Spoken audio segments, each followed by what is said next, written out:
Satinam Namo Shivaya. Om Satinam Namo Shivaya. Shivaya.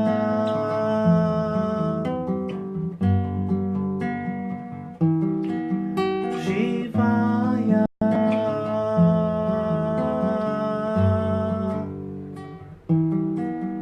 Shivaya.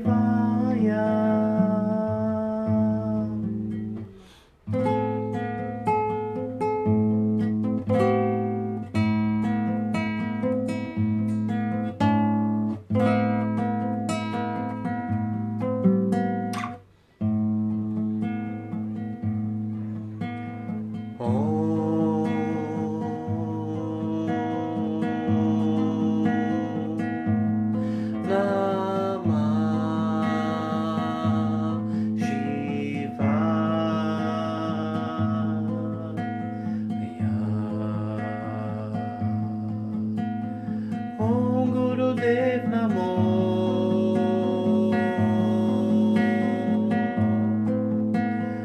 Om Gurudev Namo.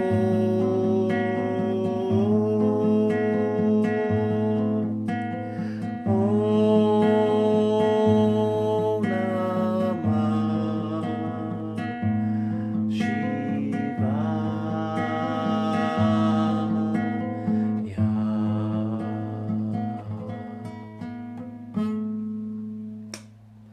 Boa tarde, pessoal. A gente sempre começa com música porque a música abre os canais, né, para que nós possamos nos conectar, né, às emanações da árvore da vida e faz a nossa alma, né, subir, né, e se conectar com os céus e receber as informações e tirar o véu, revelar as informações que já estão na nossa centelha divina, que é um fragmento, uma lasca do sagrado, né? A gente sempre começa por um assunto e depois nós vamos estendendo e vamos a outros assuntos. Eu quis começar falando um pouquinho de Eliyahu Hanovi, né? A qual o pessoal conhece como o profeta Elias, né? Uma das figuras mais enigmáticas da tradição, né? Envolto em um véu de mistérios, né? Pouco falado, pouco penetrado, né? Então nós vamos começar por aqui, pelo profeta Elias, vamos passear pela Agadá dos 36 imortais, já ouviu falar? Os 36 imortais? Se você não ouviu falar nos 36 imortais, pela qual o mundo é mantido, pelo mérito do qual o mundo é mantido, então você vai ouvir falar aqui agora, né? E acho que vamos passar um pouquinho por Shavuot, né? A qual o pessoal conhece como Pentecoste, né? Que são assuntos da tradição da Kabbalah, são assuntos esotéricos, são assuntos místicos, né? Que não pertencem especificamente a uma religião, né? Mas que evidentemente foi feito, né? Foi tomado como posse por muitas religiões. Ok, então vamos começar um pouquinho aqui do mistério, alguns dos mistérios que envolvem essa figura enigmática, né? Que é o profeta Elias. Você vai até encontrar um pouquinho sobre isso no meu livro, Gilgulin, né? O Portal das Reencarnações, que foi o primeiro livro que eu publiquei, na verdade, em 2008, né? Esse ano com uma capinha nova, né? Bonitinha, criada pela artista gráfica Daniela Overgur, que fez a capa de todos os meus livros. Muito bem. Né? Inclusive eu publiquei outro dia, né? No blog, né? Sobre o mistério do arrebatamento de Eliyahu, que está envolvido com OVNI, com UFO, né? E eu mostrei a criptografia disso, que está dentro do texto hebraico, que narra, né, a partida de Eliarro deste mundo, né? E mostrei que ali dentro do texto hebreu tem a palavra hebraica equivalente para OVNI. Está lá dentro, está no blog isso, né? Que você pode ver lá depois no blog e ver que todo o assunto pode ser, pode se retirar a evidência criptográfica do texto hebreu. Tá. Então falando nisso, nessa questão, então dentro da narrativa, né, disso, né, que toda a maioria do pessoal conhece, a história é que Elisha, estava caminhando com o seu mestre, Eliarro, quando foi dito para ele, ó, você está sabendo que o teu mestre vai ser levado hoje por cima da tua cabeça? Ok. Todo mundo já conhece essa história, que está lá no livro de 2 Reis, Melahim Beit, capítulo 2, Perek 2. Muito bem. E aí, na história né, que eles fazem um trato, né? E Eliarro diz assim, ó, se você me vir quando eu for levado de ti, você pode pedir o que você quiser, que vai ser concedido a você. Essa é a história. E então diz que Elisha, né, Eliseu, disse, eu vou querer porção dobrada do teu espírito. Né? Por quê? Porque havia em Eliarro, né, essa porção dobrada, né, ou em hebraico, Sheni Ruchot, 2 espíritos. Né? Ok, e aí está o mistério, né, que nós vamos falar aqui. Que porção dobrada, né, era essa que vivia em Eliarro, né, em Elias? Né, que é um mistério envolto em muitos véus que pouquíssima gente conhece o segredo desse mistério. Então vamos falar um pouquinho sobre isso. Então, para falar sobre isso, nós temos que voltar lá atrás. Né? 400 anos, quase 400 anos, na época em que os israelitas, os hebreus, estavam no deserto. Havia lá uma figura chamada Pinhas, que nas traduções das Bíblias vai ser chamado Finéias, né?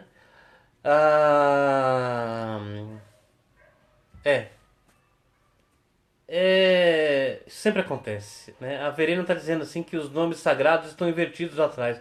Não, querida, os nomes não estão invertidos. É que eu estou usando a câmera frontal do celular e a câmera frontal do celular faz isso. Ela trabalha como se fosse um espelho. Tanto que esse anel aqui, ó, que você está vendo na minha mão esquerda, aí não está na esquerda, está na direita. Tá? É a câmera do celular que faz isso. Os nomes não estão invertidos, né? Porque eu não iria colocar os nomes invertidos aqui na parede, né? Muito bem. Então, voltando, né, na questão lá de Pinhas, então havia lá, né, um dos israelitas chamado Pinhas, que era neto de Arom, a Cohen, neto do sacerdote Arom, né, e que houve um evento, né, traumático, né, que foi o seguinte, né, o profeta Moisés estava sendo afrontado por 2 israelitas lá, né, um israelita e uma mulher não israelita. E o Pinhas foi e resolveu o problema porque, pela afronta que eles estavam fazendo, o anjo da morte desceu no acampamento e já havia matado 24 mil israelitas. E continuaria, né, se Pinhas não tivesse resolvido o problema. Como é que ele resolveu? Ele foi até a tenda dos 2 que estavam afrontando Moisés e os matou. Mas o que aconteceu aqui é que é o mistério que vai ligar lá com o profeta Elias, né? Muito bem. Quando, né, a Pinhas fez isso, a tradição nos conta que ele olhou para trás e viu que milhares de simeonitas, porque aquele rapaz a qual ele matou era da tribo de Simeão, estavam atrás dele para matá-lo também. E ele ficou tão assustado, que a alma dele deixou o seu corpo e ele caiu morto. Tá? É o que diz o Zohar sagrado, né? Muito bem. Nesse momento que ele morreu, né, as almas de Nadav e Avihu, que eram os filhos de Arão, que haviam morrido naquele evento, né, chamado de fogo estranho, entraram no corpo dele e ele reviveu com isso. E quando ele reviveu, né, a partir desse momento ele se tornou imortal. Tá? Você pensava que Highlander era uma lenda? Então você está sabendo agora que Highlander é uma tradição verdadeira que começa com Pinhas.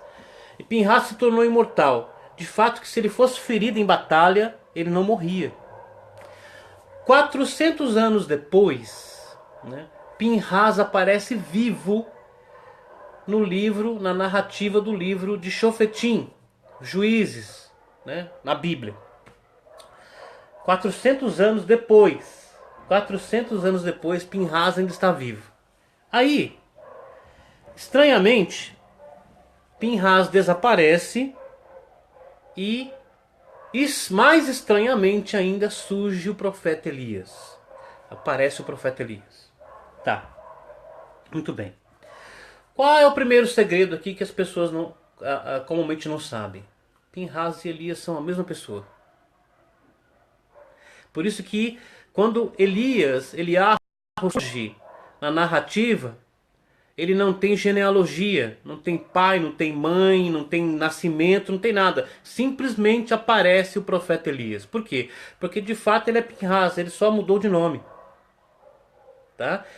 E tanto isso é verdade que já estava estabelecido que seria assim, e esse segredo estava codificado no tampo da Aron Abrit, da Arca da Aliança, né, que Betsalel, o arquiteto, construiu sobre o comando de Moshe, de Moisés.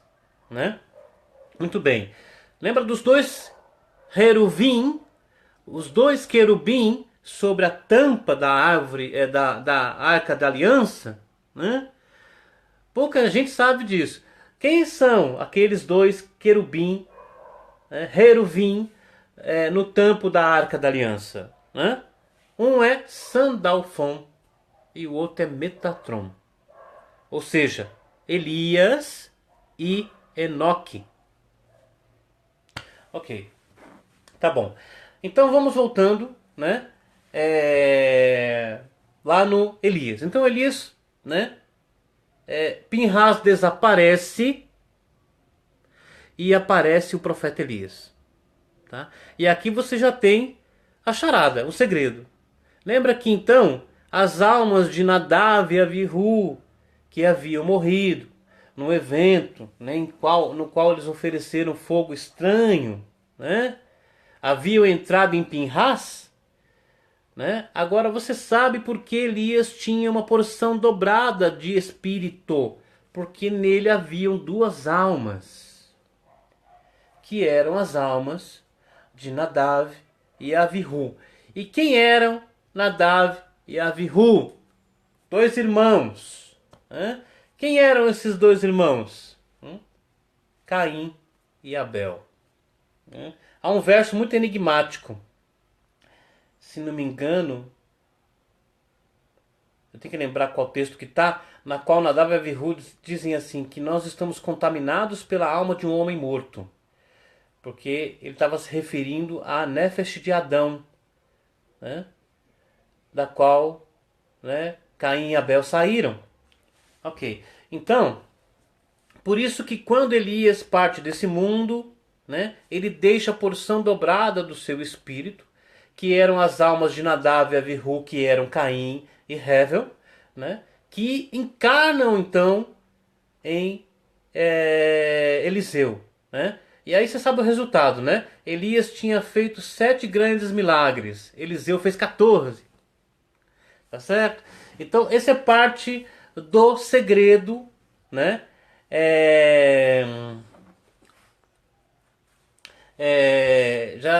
Parte do segredo, né? Da qual, então, nos revela por que Eliarro tinha dois Ruhot, dois espíritos, né? Porque ele era Pinhas, né? Mudou de nome, permaneceu com as duas almas que eram as almas de Nadav e Avihu, né? Que eram então reencarnações de Caim e Abel. Né? Então até aqui vocês entenderam, né? Ok? Então já sabem o segredo. Outro segredo que envolve Elias é da qual o próprio Zohar conta, que Elias tinha dois corpos. Tinha, não tem, né?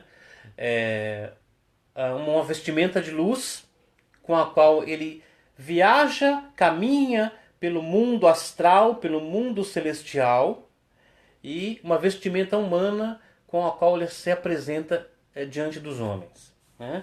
E há muitas histórias sobre Eliarro aparecendo aqui e acolá. Né? Um dia a gente fala sobre isso. Tá bom? Muito bem. Então, aqui está então parte desse segredo sobre Elias, que está ligado também com os 36 imortais. Né? São 36 centelhas de almas que não morrem. O que significa não morrer? Significa não ter a memória apagada. Encarnação após encarnação, essas pessoas se lembram de quem foram. Os mistérios das suas almas, seus segredos, tá? Isso é uma questão do despertar também. Tá bom. Então vamos lá, como eu falei, né? Porque eu sei que tem muita gente que tem muita dúvida, né? Que queria realmente aprender esses mistérios, mas não tem, né, com quem aprender. Então se criou muitas fantasias em cima dessas escrituras sagradas, né? Muitas explicações ruins que colocam mais véu sobre o mistério do que retiram. Né? Então tá. Vou falar então sobre a questão, um segredo sobre Shavuot que está ligado também com reencarnação aqui. Muito bem.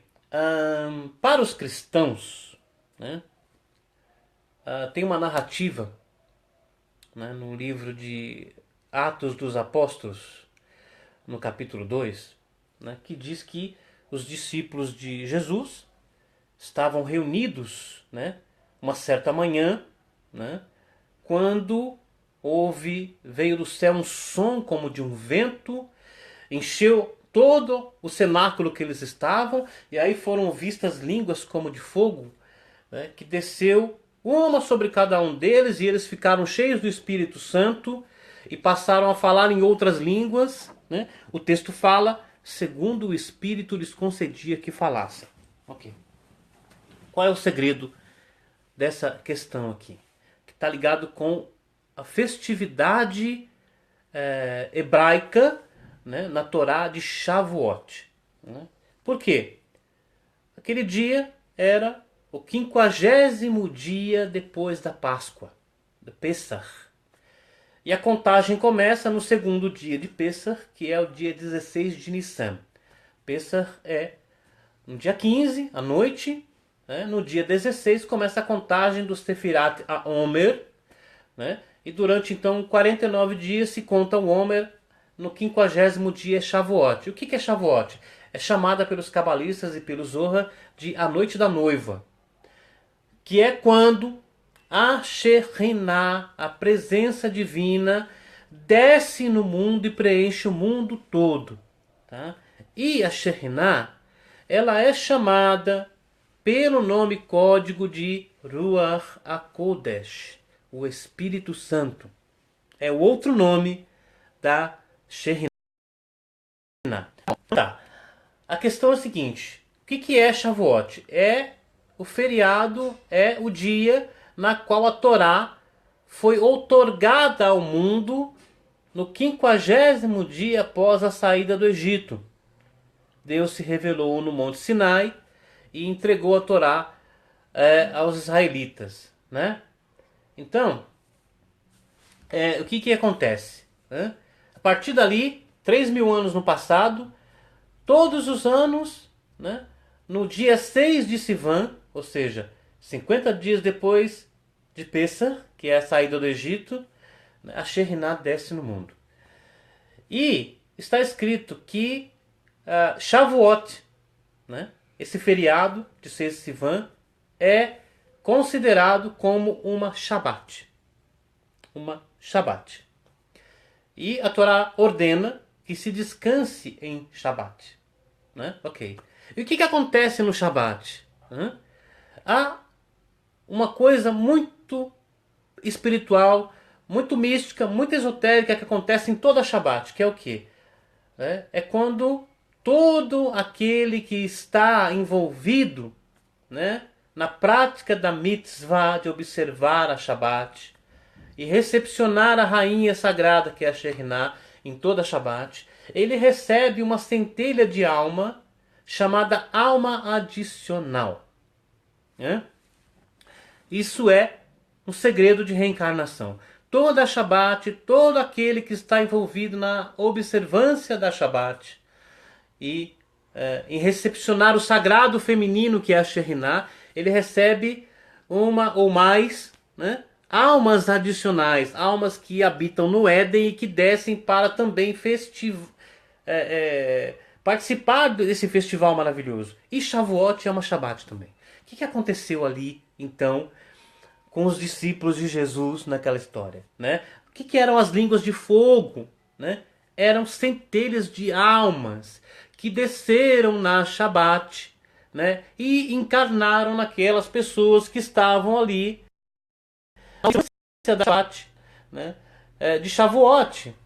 O Zohar diz que todo aquele que estuda o Zohar sagrado na madrugada antecedente à manhã de Shavuot, ele é tido como aquele que está adornando a noiva para ser casada, para ser levada ao pálio nupcial, a tenda sagrada para ser casada com o Rei Santo, tá? O que é isso? Explicar, né? Ó, pálio nupcial, Malhut. A Shekhinah desce e entra na tenda, no tabernáculo santo que é Malhut, para ser casada com o rei celestial, que é Zeir Anpin, Hesed Gevurat Tiferet Netzach Hod Yesod Malhut. Tá entendendo? Então, o Zohar diz que aquele que estuda o Zohar sagrado, preparando os adornos da noiva para ela ser conduzida ao pálio nupcial, ganha o direito de entrar no pálio junto com a noiva. É o que está explicado no Zohar sagrado. Né? Então, como é uma Shabat, e em Shabat o que acontece? Malhut sobe e entra na tenda sagrada e se une com as outras sefirotas aqui, ó. Tá? As almas então descem do jardim do Éden e entram em Malhut. Então, naquele evento, foram vistas línguas de fogo pousando sobre cada um deles, e eles passaram a falar em outras línguas. Não é um blá blá blá, tá certo? Eram línguas que eles não conheciam, mas que eram faladas pelos povos que estavam morando ali. Grego, hebraico, latim, aramaico, assim por diante. Que estavam vindo daquelas almas que encarnaram neles. Tá? Eu tive experiência com isso, né? 20 anos atrás, né? Quando eu acordei falando hebraico. Isso é um segredo de reencarnação, tá certo? Muito bem, já falei sobre esse assunto várias vezes. Então, esse foi o evento que hoje, né, distorcidamente chama-se Pentecoste, né? Mas que hoje nada tem a ver com Pentecoste, tá? Ou com Shavuot, porque foi um evento ligado, né, com Shavuot, com a descida da Shekhinah e com reencarnação. Certo? Nós falamos então dois assuntos interessantes aqui. Falamos do profeta Eliyahu e o seu segredo, né, que está ligado com as almas de Caim e Abel, que eram Nadav e Avihu, que haviam entrado em Pinhas, e Elias e Pinhas são a mesma pessoa, certo? E demos um pulo e fomos lá na frente, né? E falamos então sobre o segredo de Shavuot, que é o Pentecoste, que acontece todos os anos, né? Então, em Pessach, ou seja, no 15º dia de Nissan, celebra-se o Pessach, que é a elevação, né, à consciência messiânica, a libertação das amarras, né, que limitam a consciência espiritual, porque a palavra Egito, né, vem do hebraico Mitzrayim, que significa aperto, limitação, contrição. Do que? Da consciência crística, espiritual, messiânica, búdica, certo? E aí, a partir do segundo dia de Pessach, passa-se a contar o Sefirat HaOmer, né? Que, onde, né, nós passamos fazendo as correções de todas as esferas, que vai dar 50 dias, né? Porque é 7 vezes 7. 49 dias mais um, né? E aí entra a Shekhinah no palio nupcial, né? E as pessoas então ficam o quê? Cheias do Espírito Santo. Entenderam a coisa agora? Tá? Descem muitas almas do Jardim do Éden e entram naquelas pessoas que passaram a madrugada se preparando, estudando o Torá, Zohar e os textos sagrados da Kabbalah, né? Então elas ficam, é tido então como elas estivessem repletas, cheias do Espírito Santo, do Ruach HaKodesh, que é o outro nome da Shekhinah. Tá certo? Muito bem, né? É isso aí, né? Tanta gente falando conosco aqui, né? Que eu vejo todos aqui subindo, mas eu não consigo responder todo mundo, né? Ao mesmo tempo, né? Mas eu quero mandar um abraço para todos aqui, ó, pro Pedro Henrique, pro Ícaro, pra Samara Sobral, Tatiana Rios, o Ander, Tico Lap, querido, Altamiro Paiva, Amorei, e aí? Beleza? Legal? A Denise Ribeiro, o Edson Boaventura Júnior, nosso querido ufólogo, o Edson. O Edson, ufólogo, ó, né, ligado lá com o Bernie, né, que faz pesquisas de UFOs, né? E a gente tava falando sobre isso, né, sobre o segredo do profeta Elias e como ele foi levado aos céus, né? Tá lá no blog, procura lá, né? A Carla Alves, a Raquel Ribeiro, o Rodrigo Altafim, e aí, patriarca, beleza? Legal? Né? Alquimista da Árvore da Vida, a Cici Silva, Cacá Pinheiro, né? A Verena, querida, Daniel Vergur está assistindo também a gente, a Regina Smith, a internet deu uma falhadinha aqui, né? Acontece, Brasil, né? Então eu parei aqui, Eduardo Portela, né? Trabalhando lá com cura quântica, né? Ajudando as pessoas também. A Gláucia Leite, né? O Carlos Eduardo Morelli, querido, um abraço, né? Simone Gonçalves, Iove, Glaucio Costa né? Shalom, querida. A Dilcilene Virgínia, a Leopoldino, todo mundo participando conosco aqui. Um abraço para vocês todos, queridos, né? A gente faz isso aqui porque não tem, é impossível não haver doação, né? E nós doamos aquilo que nós recebemos, né? Porque quanto você doa, você recebe mais, né? Então, por isso que nós fazemos esses pequenos encontros aqui, doando, né, um pouquinho de sabedoria, né? Para que as pessoas, né, possam compreender, né, o mundo um pouquinho melhor e os seus próprios mistérios, e nós possamos seguir caminhando, né, e melhorando o mundo a cada dia, né, até que todos se tornem Cristos, Budas, Messias, caminhando iluminados pelas ruas.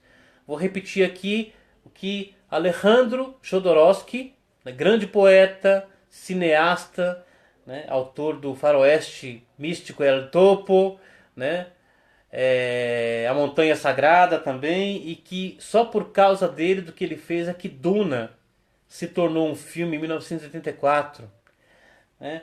E Alejandro Jodorowsky tem três coisas que ele fala que eu gosto muito, né? Primeiro, a citação de um outro poeta: aquele que deseja iluminar tem que aceitar que vai se queimar, que vai se consumir, porque é como a vela, né? A vela ilumina, mas se consome, né? Então todo aquele que pretende iluminar também deve aceitar que irá se consumir também, né? Uma outra coisa que Alejandro Jodorowsky fala é: qual o objetivo de cada um de nós no mundo? Criar uma alma. Por quê? À medida que nós vamos crescendo e despertando, mais centelhas de alma vão se agregando à nossa centelha e nós vamos criando uma alma completa, com muitas centelhas. Tá? Então, esse é o nosso objetivo, criar uma alma para nós mesmos. Né? E a outra coisa que Alejandro Jodorowsky fala que eu gosto muito: o Messias não será uma pessoa, mas um dia no qual toda a humanidade será iluminada. Essas são as coisas que eu gosto. O Fabrício chegou agora, boa noite, Fabrício. Né? É isso, tá bom? Alguém quer dizer alguma coisa, né? Vamos lembrar que os quadros não estão invertidos aqui, tá bom, gente? É a câmera do celular que faz isso, tá? Aqui nós temos Shin Dalet Yud, que é o nome divino Shaddai, que é o revelador dos mistérios, tá certo? Então, não está invertido, né? Vou falar de novo aqui. Esse anel não está na mão esquerda. Essa aqui não é minha mão esquerda, essa aqui é a mão direita, tá? É que a câmera do celular faz isso. Se eu virar e usar a câmera traseira, aí vai ficar certinho, mas eu estou usando a câmera frontal, por isso que dá esse efeito da impressão que está invertido. Mas não está. Certo? O Carlos está dizendo assim: Allahu Abha. Eu imagino que seja louvado seja o sagrado, né? Na língua da tradição Bahá'í, é isso? Imagino eu. Que é muito bonito, né? Muito bem. E eu digo sempre, né? Hazá Ilaá. Hazá Ilaá é o segredo de Shaddai, Metatron. Significa mistério elevado. E é uma carruagem para os mistérios divinos. Hazá Ilaá, que foi me ensinado por um dos rabis do Zohar Sagrado, o Rabino Abba, que se manifestou um dia aqui no meu quarto, conversou comigo e me revelou esse segredo, a qual eu passei a usar, chamado Hazá Ilaá. A Maria está falando aqui, 583. Algumas pessoas que me conhecem intimamente sabem qual é o segredo do 583 aqui na minha parede, né? Muito bem. Alguém quer fazer uma pergunta? Vou abrir para perguntas aqui, né, nessas nossas microconferências online. Né? Então, se alguém quiser fazer uma pergunta e eu estiver à altura para responder, né, estou à disposição. Né? Então, vamos dar um tempinho aqui. Né? Meu cachorrinho está ali me olhando, tá? Fazendo companhia. Muito bem.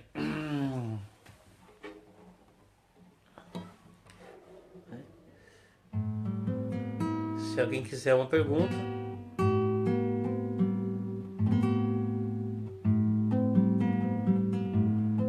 A Maria está falando que o 583 está ligado com ela também, que está ligado com emaranhamento quântico. Pode ter certeza, absoluta. O violão está desafinado, ó. Vamos afiná-lo.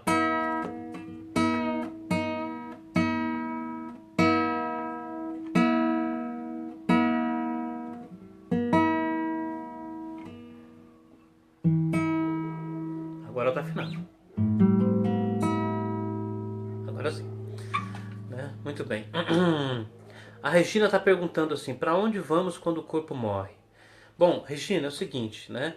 A Nefesh, que é a alma animal que habita no ventrículo esquerdo do coração, ela permanece junto ao corpo enquanto tem matéria, né? A Nefesh permanece junto ao corpo, né? Depois ela pode descer para o poço das almas, para o mundo das Klipot, dependendo da sua correção, e depois é reencarnada. O Ruach, que é o espírito, e a Neshama, que é a alma divina, retornam para o lugar de onde partiram, né? Que é o mundo celestial, que é o mundo da árvore da vida, né? Que é o Ruach volta para cá, né? Para Zeirampim, na árvore da vida, e a Neshama para Binah, né? Que é chamado céus oculto acima dos céus. Né? É o que acontece. Né?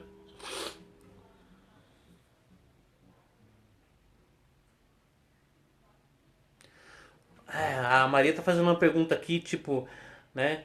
Qual é a ligação do Egito, melhor ainda, da Atlântida com a população de Marte? Tem um segredo aqui com relação, né, à vinda do pessoal, né, de Marte para o mundo, que constituíram a Atlântida, da qual fazia parte o Egito também, e da qual todos os continentes do mundo, todos os reis, todos os povos do mundo eram unidos, né? Na questão da Atlântida antes da separação com Peleg, né? Onde aparece na Torá, né? E aí vai entrar Enoque, né? Que foi professor da Atlântida durante 243 anos, né? E uma série de outros segredos. Eu até sei do que ela está se referindo aqui, mas é um negócio tão amplo para explicar que não tem condições de explicar sem ir lá no princípio da coisa, né? E, e trazer para o pessoal entender. Mas ela sabe, né? O que é. Muito bem. Deixa eu ver. Muito bem. Alguém tem mais alguma pergunta?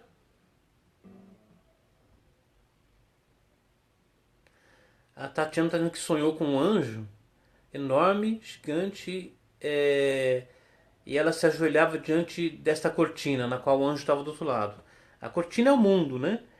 E são os véus que encobrem a consciência. O anjo é um mistério que precisa ser revelado, Tatiana. Isso é o segredo do sonho. Então precisa tirar a cortina, precisa tirar o véu. A Maria está perguntando assim: quem escreveu o Zohar? O Zohar veio do céu junto com a Torá.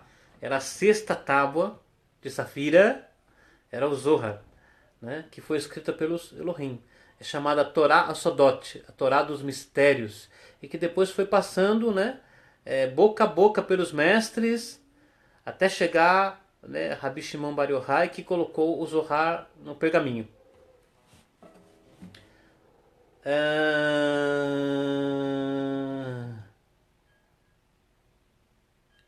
Não, peraí. Não, é mais antigo, bem mais antigo. Na verdade, a tradição nos informa que Adão já estudava o Zohar no Jardim do Éden, né? O livro de esplendor, o livro do esplendor. Por que livro do esplendor? Porque brilhava, né? Muito bem. É... é, A sexta tábua de Safira, que eram 6 tábuas. Torá Bereshit, Torá Shemot, Torá Vaikra, Torá Bamidbar, Torá Devarim e Torá Asodot, que é o Zohar, que é a Torá dos mistérios, que explicava todos os segredos da Torá. E aí o povo usou erroneamente, então foi escondido do mundo e passado só, né, pi al pi, boca a boca, né, pela tradição, até os tempos, né, de Rav Shimon. Mas o Zohar é citado no livro de Daniel, no capítulo 12, no verso 3, onde diz: Verhamaskilim ishiru kazoharahakia. E os sábios se iluminarão como o Zohar do firmamento. Está escrito lá. Aí depois, no verso seguinte, Deus fala com Daniel e diz assim: e tu, Daniel, sela as palavras e guarda o livro. Que livro? Acabou de falar no verso anterior, né? Muito bem. Ai, ai. Muito bem. Alguma coisa mais? Então vamos parar por aqui, né? E vamos seguir em frente. Eu volto, né, em qualquer bate-horário, né, do mesmo bate-local, né? E para falar um pouquinho mais sobre a sabedoria e nossas perguntas e nossas questões, né? E tocar um pouquinho de violão e cantar junto com vocês, né? Que é o nosso trabalho nesse mundo. E lembrando que nós somos seres iluminados, nós somos Cristos, nós somos Messias, nós somos Budas. Você não precisa, tá, de um outro Messias. É você. Você é. Assuma, né? Muito bem. Ah, o pessoal tá me enchendo de pergunta e não vai dar para responder tudo, né? É, deixa eu ver aqui.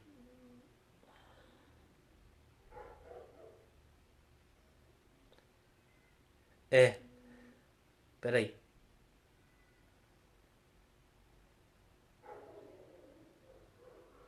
É, Maria tá falando assim, por que você considera que não há luz ao nascer? Né? A luz circundante, que é a nossa Ormakif, né? Que é a nossa aura, que é formada por almas. E a luz circundante vai se formando também, além daquela que é doada pelo pai, né? Que a Or Penimá, a luz interna é doada pela mãe, e a Or Makif, a luz circundante, é doada pelo pai. Né? Uma é chamada céus e a outra é chamada terra, né? Pela tradição.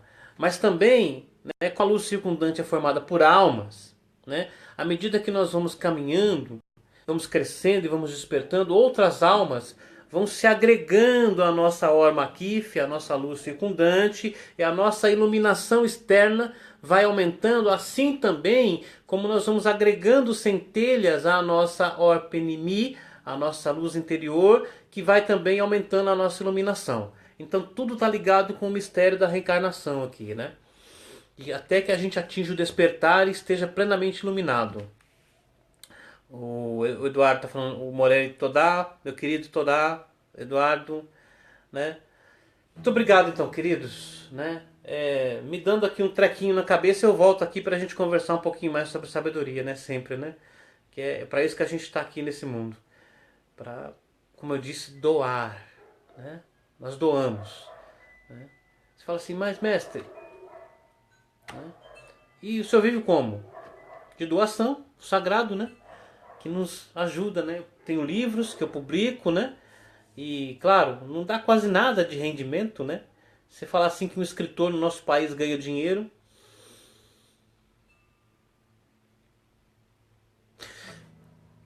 pouquinho, né? Ainda mais que nós somos escritores independentes, nós nos autopublicamos, não temos uma editora que nos publica, né? Então nós dependemos da venda desses livros, né? Que dá aí uns R$ 400 por mês, entendeu? De livro só. Não dá mais que isso, né? Mas Baruch Hashem, né? Já é suficiente para a gente fazer o trabalho que a gente faz. Muito obrigado, meus queridos, né? Razá e lá.